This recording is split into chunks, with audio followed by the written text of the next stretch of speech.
Dans quelques jours, c'est l'été, mais c'est aussi la fête de la musique. Bon, à part le fait que ça a été créé en 1982 par le ministre de la Culture et de la Communication en France, c'était pas hyper intéressant. Du coup, je te balance 5 fun facts sur la musique dont je suis sûre que tu n'avais aucune idée. Let's go! On commence avec la chanson probablement la plus célèbre du monde entier, Happy Birthday. Happy birthday to you. En 2008, Warner Music Group gagnait plus ou moins 5 000 $ par jour, donc environ 2 millions de dollars par an, pour les droits, les royalties, les redevances du morceau Happy Birthday. Faut savoir que pour que le son passe dans un film, ça demande environ 10 000 $, donc voilà, c'est la raison pour laquelle quand tu vas au resto et qu'on te passe la chanson Happy Birthday, c'est souvent une version un petit peu beauf pour que les gens ne payent pas de droits. Happy birthday to you.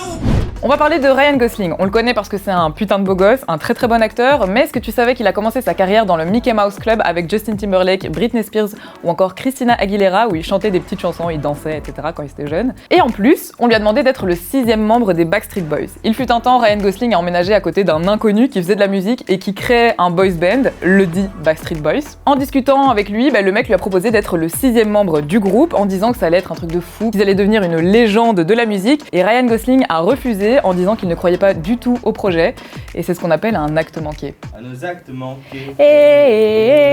La chanson la plus streamée du XXe siècle, c'est Bohemian Rhapsody de Queen, et ça a dépassé Smells Like Teen Spirit de Nirvana. Le morceau a atteint la tête des charts au Royaume-Uni en 1975, donc l'année de sa sortie, et elle est revenue en tête du classement en 1991, l'année de la mort du chanteur Freddie Mercury. Au fil des générations, le morceau a continué à gagner en popularité, surtout avec la sortie du film Bohemian Rhapsody, qui a rapporté plus de 600 millions de dollars au box-office. En termes de chiffres, c'est incroyable, puisque le morceau a été streamé plus de 1,6 milliard de fois sur les plateformes comme YouTube ou encore Spotify. Légendaire.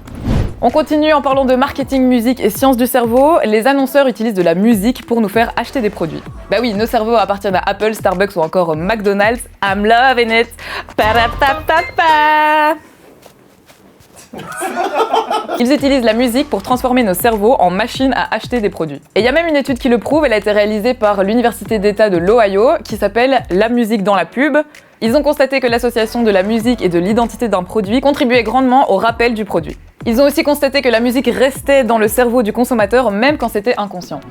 On termine en parlant de la performance musicale la plus longue du monde, elle dure 639 ans. Elle a commencé en 2001 et se terminera au XXe siècle en 2740.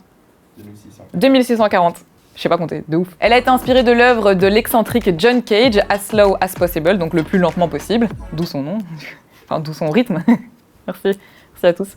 La performance est réalisée par un orgue automatisé et les visiteurs doivent attendre plusieurs mois avant de voir le moindre changement d'accord, tellement c'est lent quoi. C'est tellement lent que l'orgue n'était même pas terminé avant le début du lancement de la performance et ils ont dû changer des tuyaux, etc. Je sais pas comment ça marche un orgue. On peut d'ailleurs encore retrouver la performance aujourd'hui, puisqu'on en a encore pour 600 ans. Hein. Ça se passe en Allemagne dans l'église de Saint-Bucardi, dans la ville de Halberstadt. Et du coup, il y a plusieurs générations de musiciens qui vont devoir assurer la performance musicale. Si t'as kiffé cette vidéo, n'hésite pas à liker, commenter et partager. Et on se retrouve la semaine prochaine dans un nouveau Fun Fact. Ciao!